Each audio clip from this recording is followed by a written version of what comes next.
Hello again and welcome to the last part of the application process. So it's not going to take time as we have already discussed almost everything. It's only that I wanted to highlight number 14, which is the number of children.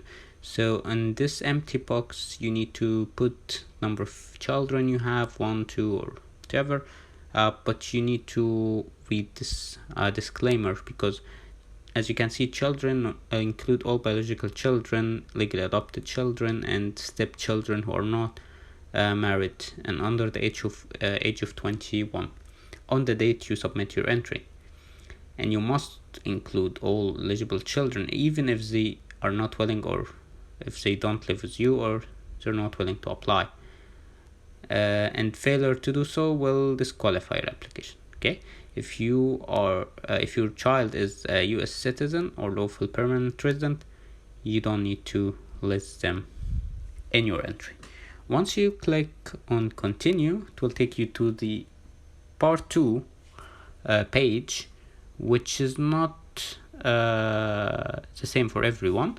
So part 2 page depends if you are a family applicant or a single applicant. So if you are a single applicant, it will be only to reconfirm all the information you have submitted, and then click on submit, as you can see on this page. Okay, but if you are a family person, then you'll have to enter the same information for your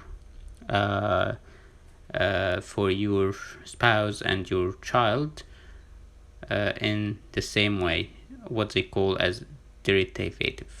So you need to enter the name, date of birth, the entrant photograph for your spouse and your child, and then it will take you to the last page, which is part 2 for other applicants, where you can verify all this information and click here on submit.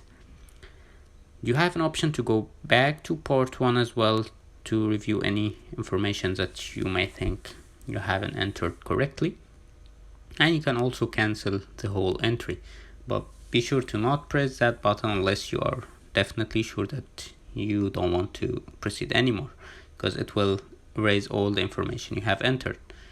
And you will see a disclaimer here, or a notification, that you need to please print this page for your personal records. You will need to use your browser print button for this. So as you can see, the page that the website is asking you to print is like this one. You will see DV 2025 submission confirmation entry received. Success means that they have received your entry, and it will let you know that you don't need to close the window until you have the confirmation number saved, written, or the way you prefer. You can snipping tool it, take a screenshot, photograph it, or save it as a PDF, whatever you like.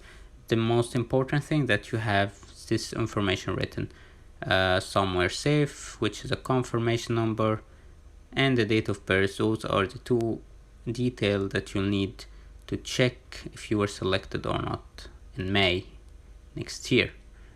And that's how it works for the application of DV lottery each year. I mean, like, there is no major difference.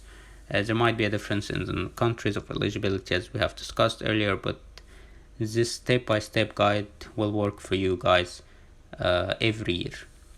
So here are some useful links that I would like to share with you.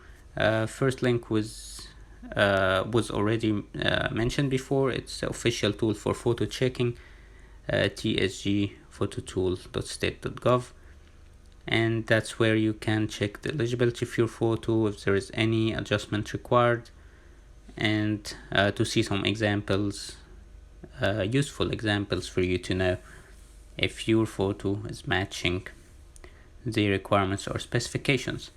For photo editing, that's one of the websites out there. I mean, there are many more, but this is one of the websites that I found useful and wanted to share with you. In the next lecture, we are going to talk about some of the frequently asked questions, and we are going to answer them for you to erase any doubt and to have your questions answered before you apply. Thank you.